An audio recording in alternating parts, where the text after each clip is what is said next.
영상 시작 전 여러분들의 구독과 좋아요는 큰 힘이 됩니다. 33살 진수는 오늘도 회사에서 돌아와 현관문을 열었습니다. 평소라면 부엌에서 저녁 준비를 하고 있을 지연의 모습이 보이지 않았죠.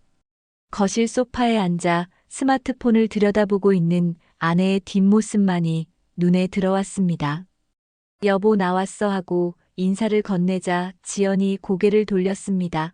언제부터인가 화장이 평소보다 진해진 것 같았어요. 특히 입술에 발라놓은 빨간 립스틱이 유독 선명해 보였죠.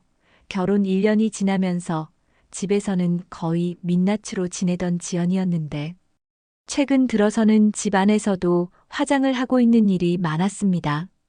오늘 저녁에 친구들이랑 만나기로 했어. 지연이 말했습니다. 또 나가는 거야 하고 진수가 물었지만 지연은 대답 대신 웃기만 했죠. 요즘 들어 지연의 외출 빈도가 부쩍 늘어났습니다.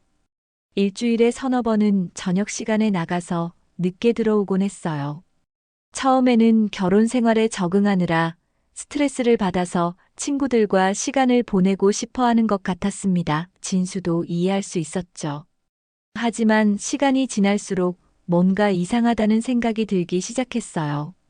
지연이 외출할 때마다 입는 옷이 평소보다 훨씬 신경 쓴 것 같았거든요. 지연은 옷장에서 검은색 원피스를 꺼내 들었습니다. 진수가 본 적 없는 새 옷이었어요. 언제 산 거야 하고 물으니 지연은 얼마 전에 친구랑 쇼핑할 때 샀다고 대답했습니다. 그런데 그 옷은 평소 지연이 입던 스타일과는 사뭇 달랐죠.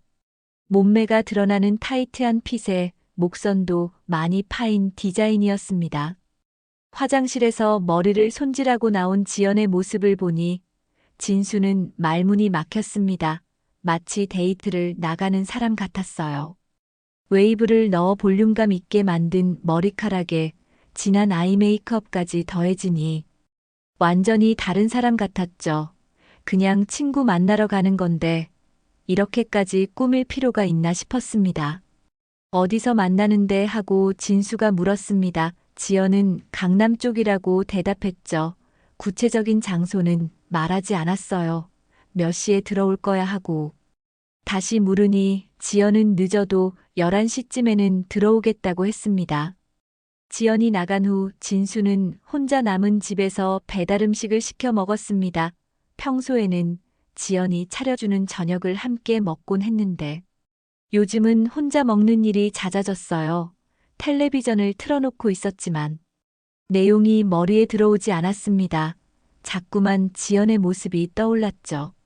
시계를 보니 벌써 밤 10시가 넘어가고 있었습니다. 지연에게 문자를 보내봤어요. 언제 들어와 하고.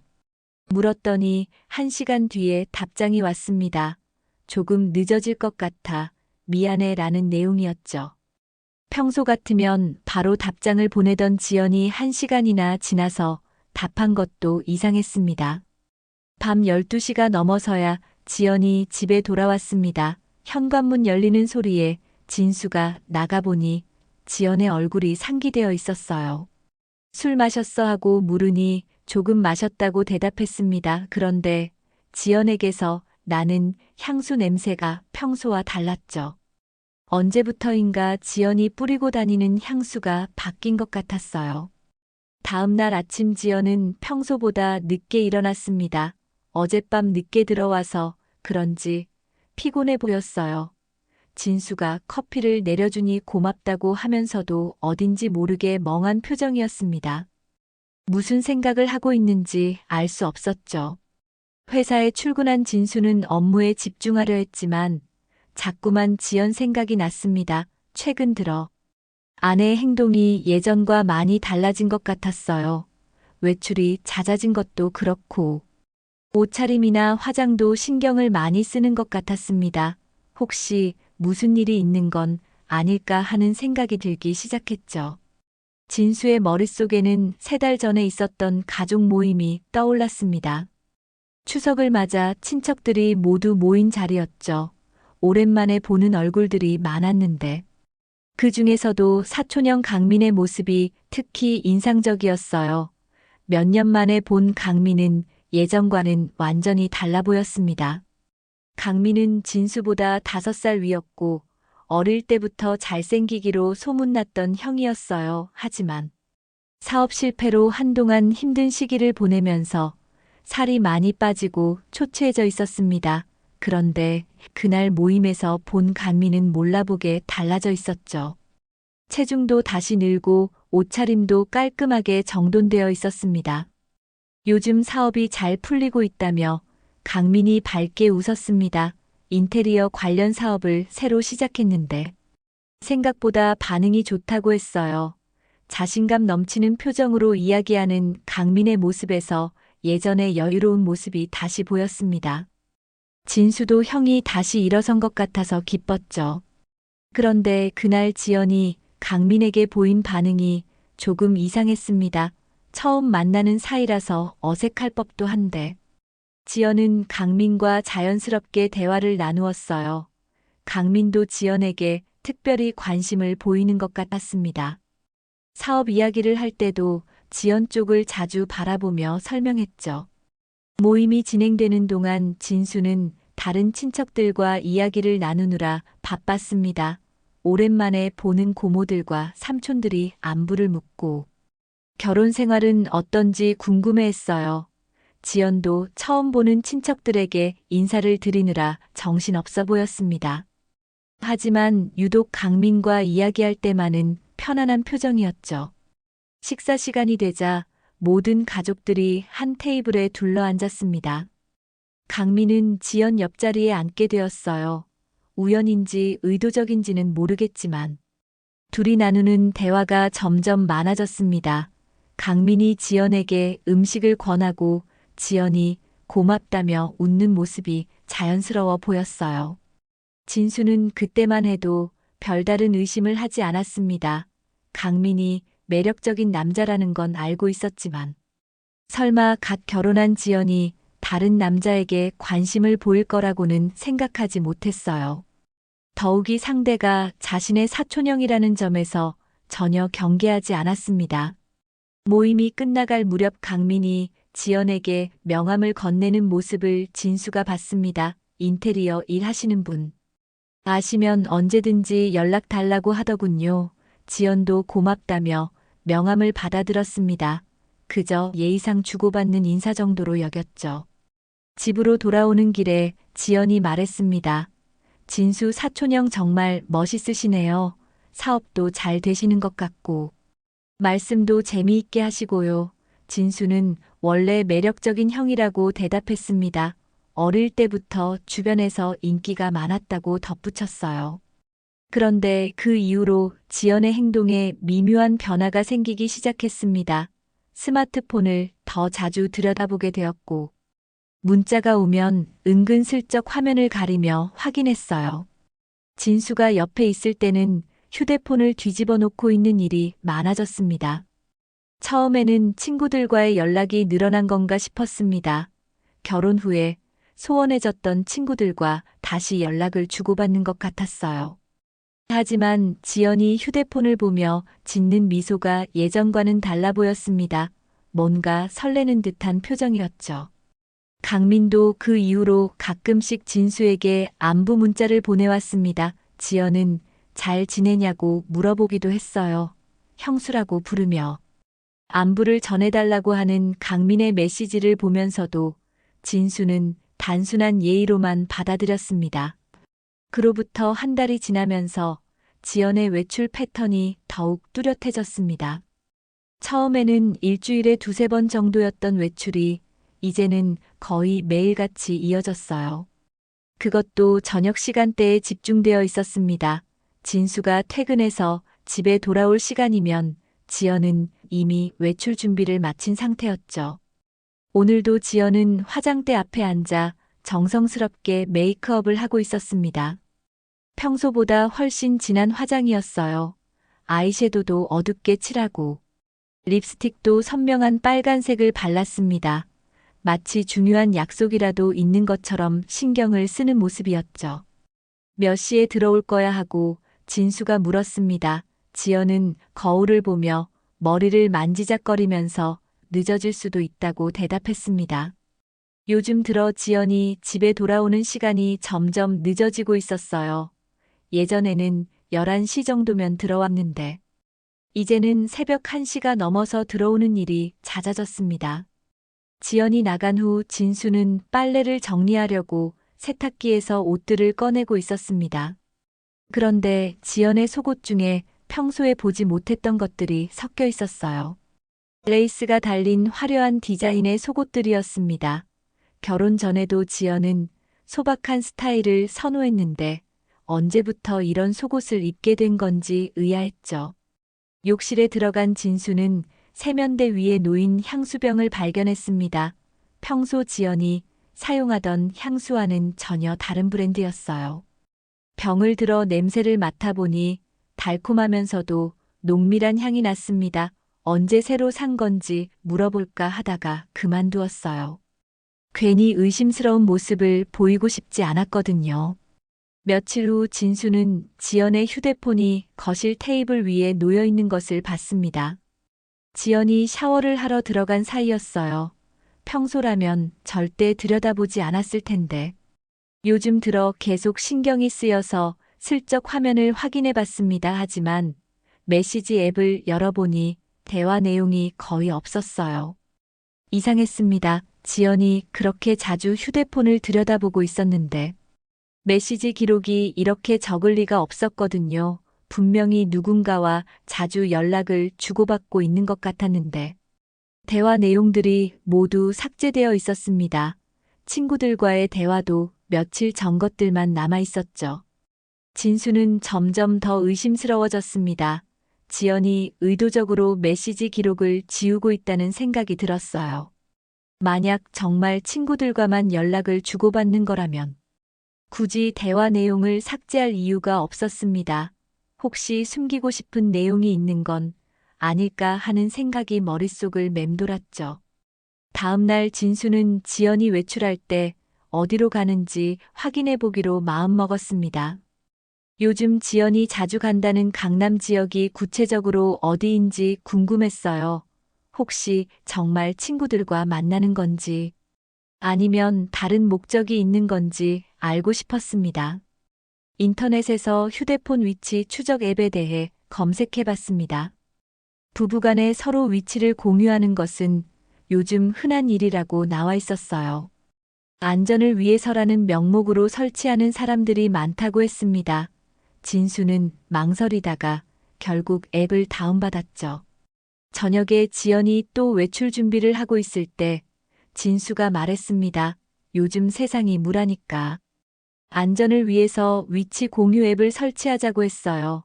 지연은 잠시 당황하는 표정을 보였지만 곧 그러자고 대답했습니다. 괜찮은 생각이라며 웃어 보였지만 어딘지 모르게 어색해 보였어요.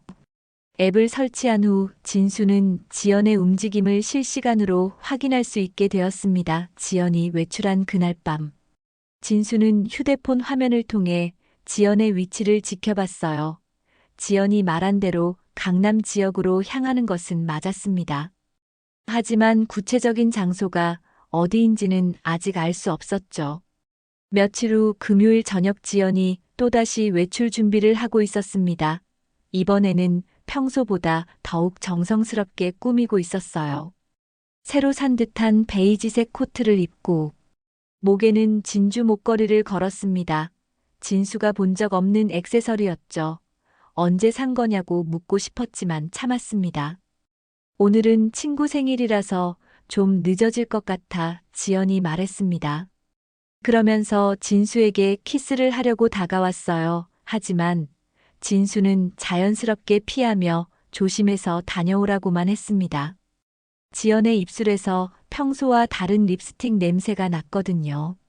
지연이 나간 지 30분 정도 지나서 진수도 집을 나섰습니다. 휴대폰 위치 추적 앱을 확인해 보니 지연은 이미 강남역 근처에 도착해 있었어요. 진수는 서둘러 지하철을 타고 강남으로 향했습니다. 마음이 두근거렸지만 진실을 알아야 한다는 생각이 더 컸죠. 강남역에 도착한 진수는 지연의 정확한 위치를 확인했습니다.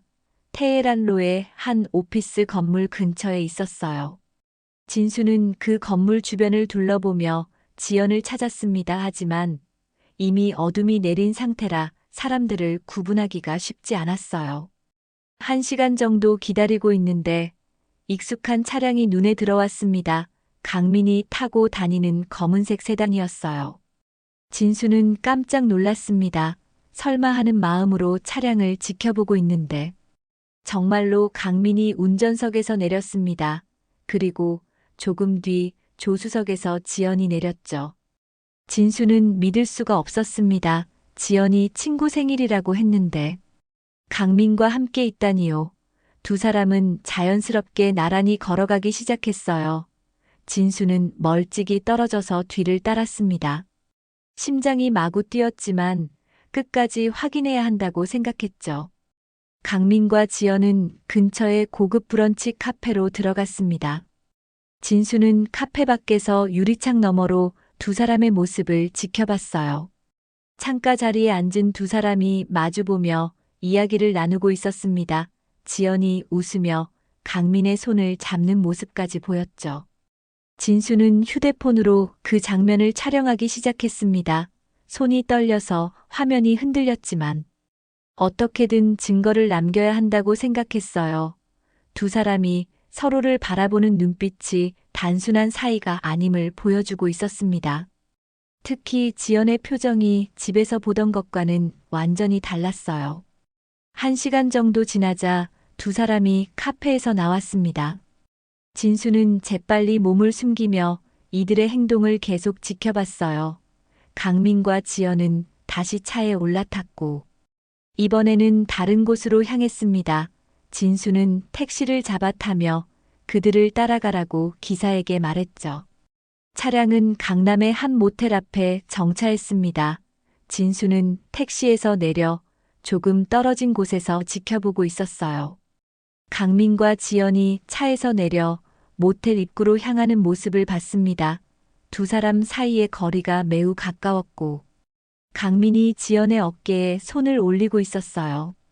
모텔 입구에서 강민이 먼저 들어가고 지연이 뒤따라 들어가는 모습을 진수는 모두 촬영했습니다. 이제 더 이상 의심할 여지가 없었어요.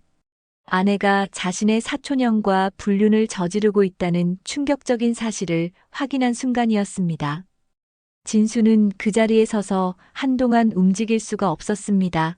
다리에 힘이 빠져서 주저앉을 것 같았어요. 머릿속이 하얘졌고 무엇을 해야 할지 알 수가 없었습니다. 결혼한 지 겨우 1년밖에 안 된 아내가 자신을 배신했다는 사실이 받아들여지지 않았죠. 1시간이 넘게 기다리고 있는데 두 사람이 모텔에서 나왔습니다. 지연의 머리가 조금 흐트러져 있었고 강민은 넥타이를 풀어놓은 상태였어요. 두 사람의 모습을 보는 순간 진수는 모든 것을 확신할 수 있었습니다. 이들이 모텔에서 무엇을 했는지 뻔했거든요. 진수는 그들이 헤어지는 모습까지 모두 촬영했습니다. 강민이 지연을 차에 태워주는 모습도 놓치지 않았어요. 지연이 집으로 돌아가는 차 안에서 화장을 고치는 모습까지도 영상에 담았습니다. 이제 결정적인 증거가 확보되었죠. 집으로 돌아온 진수는 며칠 동안 잠을 제대로 이루지 못했습니다. 촬영한 영상들을 반복해서 보면서 현실을 받아들이려 노력했어요. 하지만 볼 때마다 가슴이 답답해지고 분노가 치솟았습니다. 자신이 가장 믿었던 두 사람이 등 뒤에서 자신을 배신하고 있었다는 사실이 너무나 충격적이었죠. 지연은 평상시와 다름없이 행동했습니다. 그날 밤 늦게 들어와서는 친구 생일 파티가 재미있었다고 말했어요. 케이크도 맛있었고 오랜만에 친구들과 좋은 시간을 보냈다고 했습니다. 거짓말을 하는 지연의 모습을 보니 진수는 더욱 화가 났어요. 어떻게 이렇게 태연하게 거짓말을 할 수 있는지 이해할 수 없었습니다. 일주일 동안 진수는 어떻게 해야 할지 고민했습니다. 바로 따져 묻고 싶은 마음도 있었지만 확실한 계획을 세워야 한다고 생각했어요. 감정적으로 접근하면 오히려 상황이 더 복잡해질 수 있었거든요. 무엇보다 강민과 먼저 대화를 나눠야 한다고 결론지었습니다. 화요일 오후 진수는 강민에게 전화를 걸었습니다. 형 시간 되실 때 잠깐 만날 수 있을까요? 하고 말했어요. 강민은 무슨 일이냐고 물었지만 진수는 만나서 이야기하겠다고 했습니다. 목소리에 긴장감이 느껴졌는지 강민도 심각한 톤으로 알겠다고 대답했죠. 다음 날 저녁 두 사람은 강민의 사무실 근처 조용한 카페에서 만났습니다. 진수는 노트북을 가져왔어요. 강민이 커피를 주문하고 돌아오자 진수는 바로 본론을 꺼냈습니다. 형 지연이랑 만나고 있죠. 라고 직설적으로 말했어요. 강민의 얼굴이 순간 굳어졌습니다. 무슨 소리냐며 당황스러워했지만 진수는 이미 모든 걸 알고 있다고 말했죠. 그러면서 노트북을 열어 촬영해둔 영상을 보여주기 시작했습니다. 카페에서 손을 잡고 있는 모습부터 모텔에 들어가는 장면까지 모든 것이 담겨 있었어요. 영상을 보는 강민의 표정이 점점 창백해졌습니다.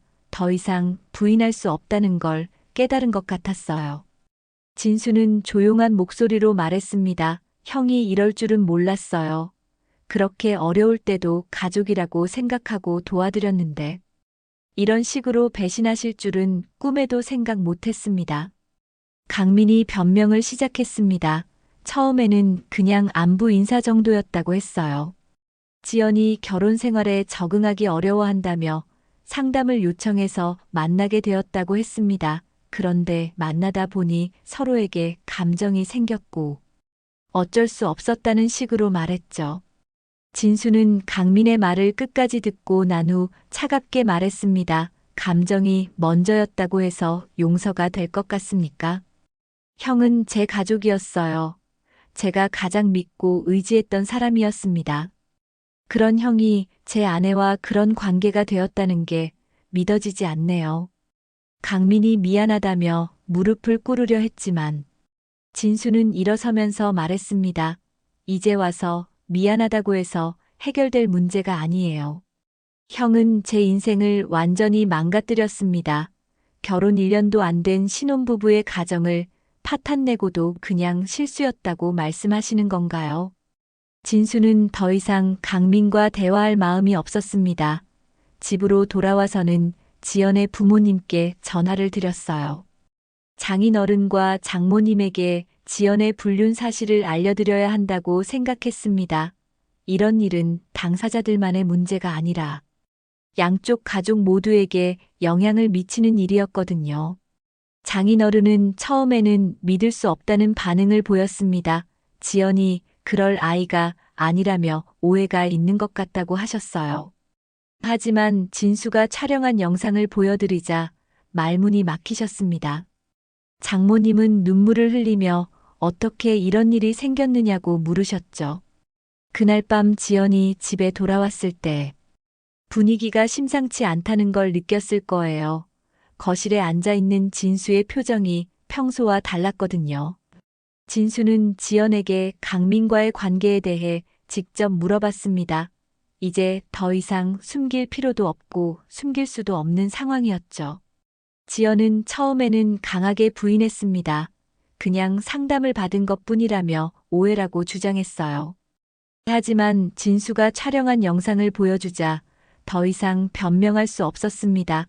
모텔에 들어가는 장면까지 선명하게 찍혀 있었거든요. 결국 지연은 무릎을 꿇고 용서를 빌기 시작했습니다. 진수는 지연의 사과를 듣고 있을 마음이 없었어요. 다음 날 바로 변호사 사무실을 찾아갔습니다. 이혼 소송과 함께 강민을 상대로 한 상간 소송도 준비하겠다고 말했죠. 변호사는 영상 증거가 확실하니 승소 가능성이 높다고 했습니다. 일주일 후 진수는 법원에 소장을 접수했습니다. 이혼 사유는 배우자의 불륜이었고 강민에게는 정신적 피해에 대한 손해배상을 요구했어요. 소장이 접수되자 곧바로 지연과 강민에게 법원 출석 통지서가 발송되었습니다. 지연은 소송 소식을 듣고 진수에게 매달렸습니다. 한 번만 용서해달라며 눈물을 흘렸어요. 앞으로는 절대 그런 일이 없을 거라고 맹세했습니다. 하지만 진수의 마음은 이미 돌아설 수 없을 만큼 상처받은 상태였죠. 신뢰가 한번 깨지면 다시 회복하기 어렵다고 말했습니다. 강민도 진수에게 여러 번 연락을 취했지만 진수는 받지 않았어요. 문자로 사과 메시지를 보내고 직접 집까지 찾아와서 용서를 빌었습니다. 하지만 진수는 법정에서 만나자는 말만 반복했죠. 가족이라는 이름으로 저지른 배신이 더욱 용서할 수 없었습니다. 재판이 시작되자 지연과 강민의 불륜 사실이 공개되었습니다. 법정에서 영상 증거가 상영되었고 둘의 관계가 명확하게 드러났어요. 지연은 증인석에서 잘못을 인정했지만 이미 늦었습니다. 강민도 사실관계를 부인할 수 없었죠. 지연의 직장에도 소송 소식이 알려졌습니다. 불륜으로 인한 이혼 소송이라는 것이 동료들 사이에 퍼지면서 지연은 직장에서 냉대를 받기 시작했어요.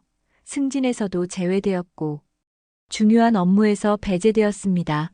결국 지연은 스스로 사직서를 제출할 수밖에 없었죠. 강민의 상황도 마찬가지였습니다. 사업 파트너들이 소송 사실을 알게 되면서 신뢰도가 떨어졌어요. 몇 개 프로젝트에서 계약이 취소되었고 새로운 사업 기회도 줄어들었습니다. 무엇보다 진수의 가족들로부터 완전히 외면당했죠. 진수의 부모님은 강민과의 연락을 모두 끊었습니다. 가족 모임에서도 영구 제외시켰어요. 혈연관계라고 해도 용서할 수 없는 선을 넘었다고 판단했습니다. 다른 친척들도 강민을 멀리하기 시작했고 가족 내에서 완전히 고립되었어요. 재판은 진수에게 유리하게 진행되었습니다. 명확한 증거가 있었고 상대방도 사실관계를 부인하지 않았거든요. 판사는 지연의 불륜을 인정하고 이혼을 허가했습니다. 강민에게는 상당한 금액의 위자료 지급 명령이 내려졌죠. 판결이 확정된 후 진수는 위자료로 상당한 금액을 받게 되었습니다. 지연으로부터는 이혼 위자료를 받았고 강민으로부터는 정신적 피해에 대한 손해배상금을 받았어요. 법원에서 인정한 금액이 예상보다 높았습니다. 명확한 증거와 배신의 정도를 고려한 결과였죠. 지연은 판결 후 친정으로 돌아갔습니다. 하지만 부모님마저 지연을 따뜻하게 맞아주지 않았어요. 결혼 1년 만에 불륜으로 이혼하게 된 딸을 부끄러워했습니다. 동네 사람들의 시선도 따가웠죠. 지연은 집에서도 눈치를 보며 지내야 했습니다. 직장을 그만둔 지연은 새로운 일자리를 구하기도 어려웠습니다. 이혼 소송 과정에서 불륜 사실이 공개되면서 평판이 바닥에 떨어졌거든요. 면접을 보러 가도 소송 기록 때문에 채용이 거절되는 일이 반복되었어요. 사회생활을 다시 시작하기가 쉽지 않았습니다. 강민의 상황은 더욱 심각했습니다. 사업이 거의 망하다시피 했어요.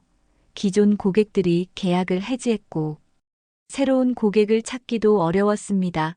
불륜으로 인한 소송이라는 소문이 업계에 퍼지면서 신뢰도가 완전히 떨어진 거였죠.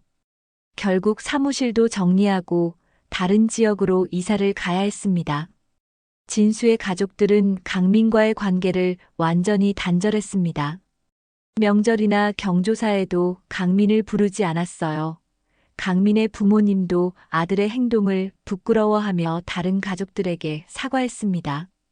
하지만 이미 깨진 가족 관계는 쉽게 회복되지 않았죠. 지연의 친구들도 하나둘씩 연락을 끊어갔습니다. 불륜이라는 사실 자체도 그렇지만 상대가 남편의 사촌형이라는 점에서 더욱 충격을 받았거든요. 결혼식에 참석했던 친구들은 배신감을 느꼈습니다. 지연은 점점 혼자가 되어갔어요. 강민도 기존 인맥들과의 관계가 끊어졌습니다. 사업을 함께했던 파트너들이 등을 돌렸고 평소 어울리던 모임에서도 배제되었어요. 무엇보다 진수와의 관계가 완전히 끝난 것이 가장 큰 상실이었습니다. 어릴 때부터 형제처럼 지냈던 사이였는데 이제는 원수가 되어버렸죠. 진수는 새로운 집으로 이사를 했습니다. 지연과 함께 살던 집에서는 더 이상 살고 싶지 않았어요. 모든 가구와 물건들이 배신의 기억을 떠올리게 했습니다. 새 집에서는 혼자만의 시간을 보내며 마음의 상처를 치유하려 노력했죠. 몇 달이 지나자 지연이 진수에게 마지막으로 연락을 취했습니다. 정말 마지막으로 한 번만 만나달라고 부탁했어요. 하지만 진수는 거절했습니다. 이미 법적으로 모든 관계가 정리되었고 더 이상 할 말도 없다고 생각했거든요. 과거는 과거로 남겨두고 싶었습니다. 강민도 여러 번 화해를 시도했지만 진수는 응하지 않았습니다. 가족이라는 이름으로 저지른 배신은 용서할 수 없었어요. 혈연 관계라고 해서 모든 것이 용서되는 건 아니라고 생각했습니다. 어떤 관계든 지켜야 할 선이 있다고 믿었죠. 판결이 확정된 후 진수는 위자료로 상당한 금액을 받게 되었습니다. 지연으로부터는 이혼 위자료를 받았고 강민으로부터는 정신적 피해에 대한 손해배상금을 받았어요. 법원에서 인정한 금액이 예상보다 높았습니다. 명확한 증거와 배신의 정도를 고려한 결과였죠. 지연은 판결 후 친정으로 돌아갔습니다. 하지만 부모님마저 지연을 따뜻하게 맞아주지 않았어요. 결혼 1년 만에 불륜으로 이혼하게 된 딸을 부끄러워했습니다. 동네 사람들의 시선도 따가웠죠. 지연은 집에서도 눈치를 보며 지내야 했습니다. 직장을 그만둔 지연은 새로운 일자리를 구하기도 어려웠습니다. 이혼 소송 과정에서 불륜 사실이 공개되면서 평판이 바닥에 떨어졌거든요. 면접을 보러 가도 소송 기록 때문에 채용이 거절되는 일이 반복되었어요. 사회생활을 다시 시작하기가 쉽지 않았습니다. 강민의 상황은 더욱 심각했습니다. 사업이 거의 망하다시피 했어요.